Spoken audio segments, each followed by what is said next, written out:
Nesse vídeo vamos ver como desenhar animais usando apenas algumas etapas que são fundamentais para você começar a desprender de apenas copiar por cima um desenho já pronto e passar a usar mais outros recursos para ir rumo à criação. Como os caninos e felinos são geralmente os mais queridos do pessoal, eu vou com eles nesse vídeo aqui, mas o princípio é o mesmo para todos eles, mudando no geral as características que cada animal tem. Para a cabeça ou para o corpo, podemos pensar em uma estrutura formada por sólidos geométricos, ou seja, formatos tridimensionais.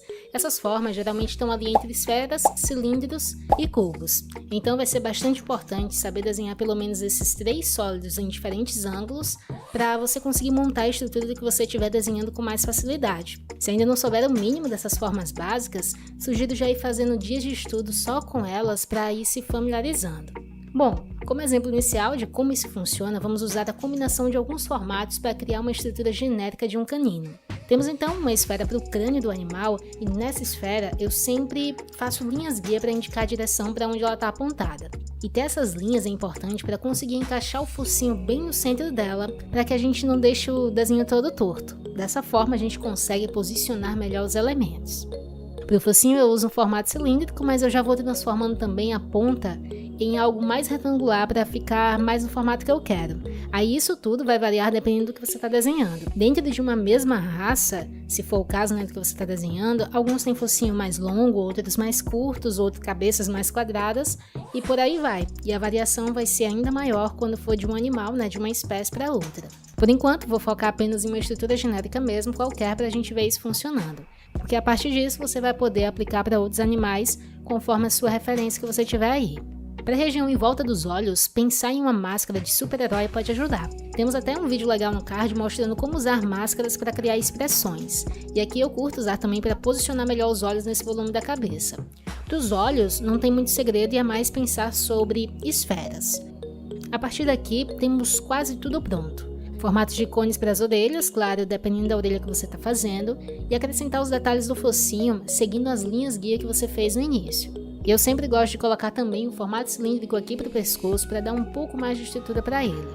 No geral é isso, é ter uma referência qualquer, analisar como funciona o animal identificando os formatos gerais dele e construir uma primeira estrutura com base nisso tudo.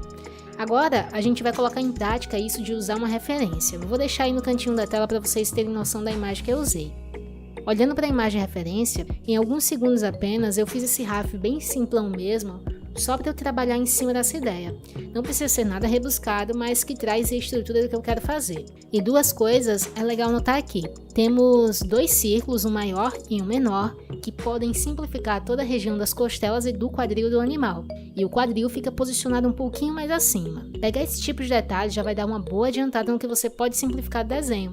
E se você pesquisar no Google por Anatomy Dog, dá para encontrar algumas imagens de referência para a estrutura óssea de um cachorro que pode te ajudar a saber como funciona a estrutura deles. E isso vai acabar sendo muito útil para você entender como a anatomia de um cachorro, até para você fazer poses depois. Como eu já tenho uma estrutura aqui embaixo, eu posso adicionar os detalhes que eu quero já estilizando para o que eu gosto de ver no desenho. E já fica tudo mais fácil porque eu já tenho ali no meu rascunho primitivo a proporção e estrutura do animal.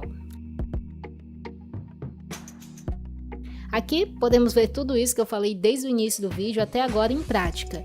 Primeiro eu traço ali por cima mesmo para identificar a posição, proporção e as formas que eu encontro na imagem. É uma boa forma de aquecer. Depois eu reproduzo isso que eu acabei de observar, ajustando com calma até ter uma estrutura que me ajude na próxima etapa, sempre comparando com a referência para tentar entender. E depois, em cima dessa estrutura que eu fiz observando a imagem, eu acrescento os detalhes de acordo com a minha preferência. Com esses 3 passos já conseguimos ter uma boa noção para, a partir daqui, começar a criar do zero e até estilizar mais e mais o animal que você está fazendo. Essas são algumas das coisas que nós precisamos fazer quando a gente quer aprender a desenhar algo sem precisar que alguém já tenha feito aquilo para a gente copiar. Deixei algumas recomendações de vídeos aqui no finalzinho do vídeo para vocês. Deixa aquele like pra gente para fortalecer o canal, compartilha com aquele amigo seu que tá nessa jornada de desenhos igual a gente e se ainda não for um aprendiz, se inscreva. Até mais, aprendiz!